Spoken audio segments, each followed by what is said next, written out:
Salute, this your boy UK the joke in the motherfucking house. Originated from Louisiana all day. Hold on, let's get it cracking. Much joking. Hey man, so I heard you on SoundCloud. Can you tell them real quick on your SoundCloud where you from and all that? Oh man, home base down here, but originally from Louisiana. Finished up school down here, high school, college, military.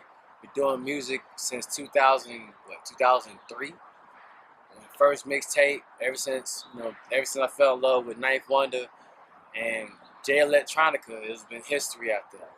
You know what I'm saying? Oh, okay, cool. That's what's up, man. I'm not really big on J Electronica, man, but Ninth Wonder I do know a little bit about. That's actually pretty good. It's pretty good. Shouts out to the away team. Shouts out to Black Star, Most Def, Talib Kweli. Shouts out to everybody that that influenced me to become better than the idea of being the best.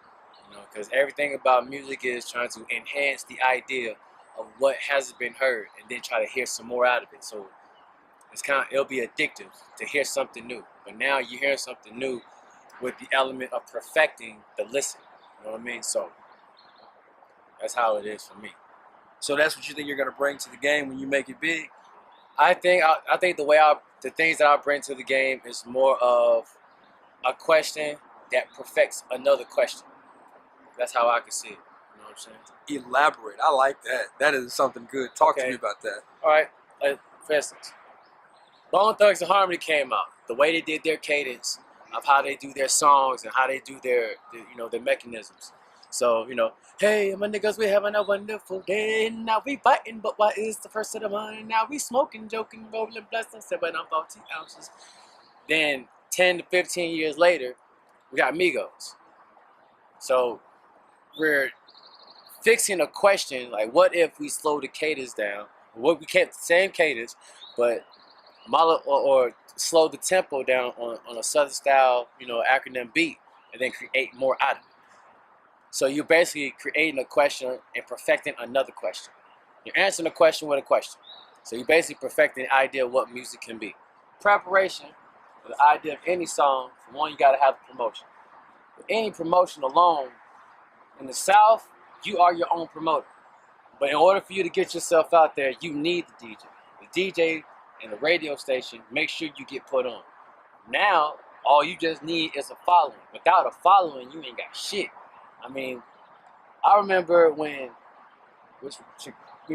BJ Chicago Kid came out, and Chance the Rapper. All that he did was throw out music.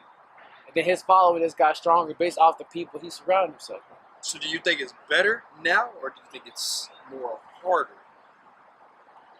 The quality of music that's coming out is better, but the idea of business has become skeptical. Like, you could be a millionaire and not have followers. But in order for you to be a millionaire in music, you gotta have a following. It's like having an album. It's like you literally having an album, but you didn't sell anything. But you have a following of people who knows the album.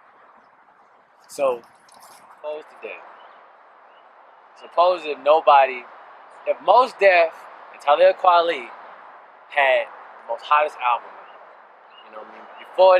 before Umi says, before Talib Kweli was considered Reflection Eternal, but that's what he's considered himself back then. And then you had Mos Def, before it was Yazin Bey. You know what I mean? He was literally either Most Definite or Most Def. Came from Most Squad when they had Keith Murray and all that when EPMD split. So you got that income. You got that in common. Now put social media into it. Everybody's famous. A person who's nobody can be somebody. Something that could be so funny that people could just randomly throw out. That could be something completely random you could just think of right now. That's a money maker. Everything about technology now is in the process of making income. You don't have to work 3 times hard to be an idiot. Idiocracy now is comic relief. People who has a growing fan base now is not as general as when people work on their skits, work on their craft, perfecting, reading, looking at society's views, looking at, current events. Now you got to put all of that into things that really makes you you. But the crazy part is, none of that really makes you you. It just makes you a definition of what you want to be. It doesn't make the character that you're trying to be. So, Okay.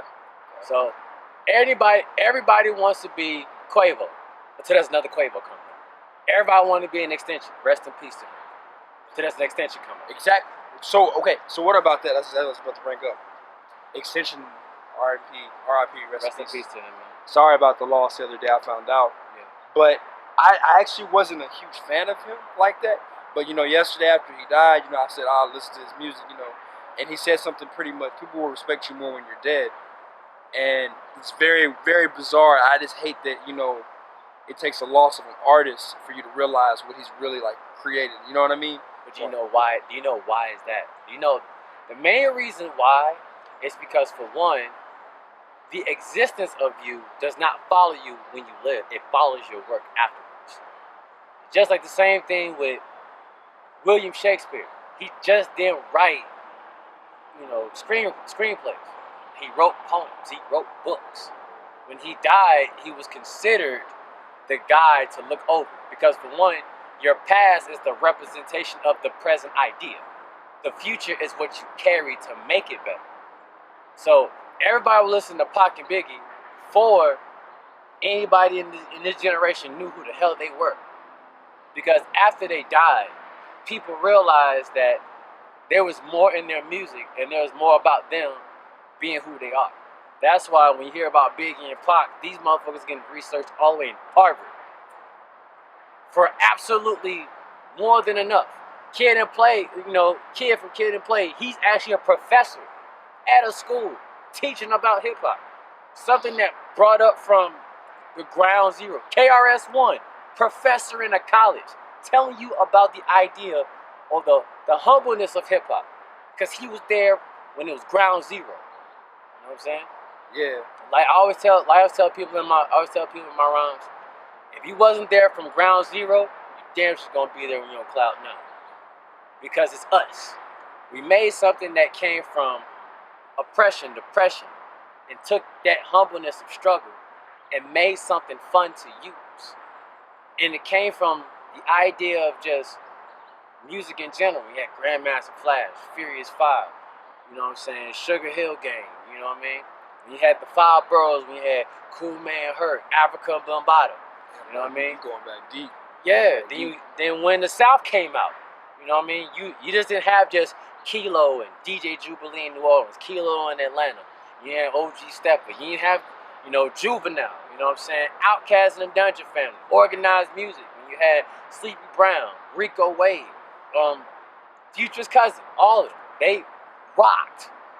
This is the genre that we are uplifted to become. But now there's more people out there we're trying to hear. But you have to have a follower. But my thing is, you don't have to die to follow. Exactly.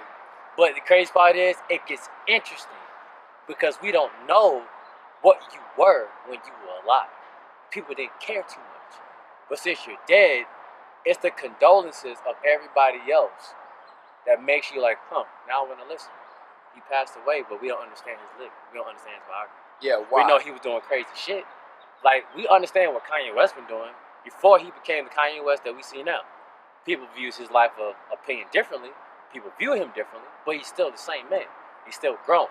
But not too many people listen to his shit now. But when he's dead, people are going to try to revamp what he should have listened way back when. Because the living is just a testament. It's the Old Testament. When you're dead, it's a New Testament. Because now it's the future. You know what I'm saying? Yeah, you deep, man. I'm just saying. Like, think about this. The way the Bible is, it's the same thing that was said in the perfection of music. Everything is the idea of revelation from the New Testament to the Old. The Old Testament, to me, is considered you, but it's done years ago. The New Testament is what's going to happen after. So if future, heaven, God forbid, if he passed away today, the stuff that he made today, people gonna say like, man, when I was bumping Future, man, y'all know fucking Future like I know Future. So it's kind of like, we listen to Extension, we listen to Childish Gambino, Chance the Rapper. everybody made something interesting. My thing is, if it didn't pique you when they were alive, when their growth spurt, then the idea of when they're passing away is now you have sympathy for something you haven't heard. So it piqued your interest. Exactly. And that's what I'm getting at. You're piquing sympathy. I think you're searching sympathy for something you haven't listened to. True. Never. The main reason why people change with fame is because it's not about the money. It's not about the popularity. It's the ambition to stay that way. The ambition to stay that way, it stays consistent. You don't want to be, it's cool to be a millionaire. It's cool to be a millionaire. But it's cool, but it ain't cool to be broke and still not be remembered. Like T.I., coolest man ever. You can put him in with the hood, the professors, and the heavily conscious. And he still is level with you on all areas. But imagine if he wasn't that way he is today. Imagine he didn't go through, you know what I'm saying, the progression of being who he is today. He's still the same guy. He's still the same guy you can see on, you know what I'm saying, on Bowen Homes, South Bankhead. You can still see that same guy. Because his family's still here. His people still. Shouts out to Detroit, tall black guy. You know what I mean? So I feel as if I can make good music, fuck who my following is. I'm gonna sell. I want, if I'm selling to 5 people, I know that those 5 people mindset is going to exploit bullshit. It's going to exploit bullshit to make people realize that, hey, we're all human. We're all the same. People going to be thinking differently. It's just crazy because I'm more direct and more sarcastic, more optimistic to the situation. But that's good to be like that. Absolutely. You talk a good game. But you mind if we get a good preview real quick? Alright. So let me put it to you like this. If I was high on the plane, I'd go to Pluto and chill with the big shit in Jupiter. Limelight to that spotlight. Man, no one could do it better. Abstract lyrics putting megazords together. Beyond the weather. But feather once became a dream catcher. Now relive to a stash when I see red banners. The ratchet goes clank when my mind goes blank. Sheet of paper, lines of bodies. Writing my own rough draft. I got the game on lock. Osina, Shane rejects fastening Shaq and Durant range. World chasing our fans, using everything for anything. Still kicking ass like best friends. And left and right with the worst situation. Billie Jean checking on the $4 I supposed to hold for tomorrow. Checking through my account. Catching my overdraft, my protection. Dissecting the rough draft to my last sessions. While A&R chilling, making money, riding high. Salute to the magic and process. Folk that progress in which is making you fly. Rookie season Olympic, Vince Carter style. So, if I don't tell you then, I'm going to tell you this. UK the Joker, whether you be in it or get with it, it's on you. Salute.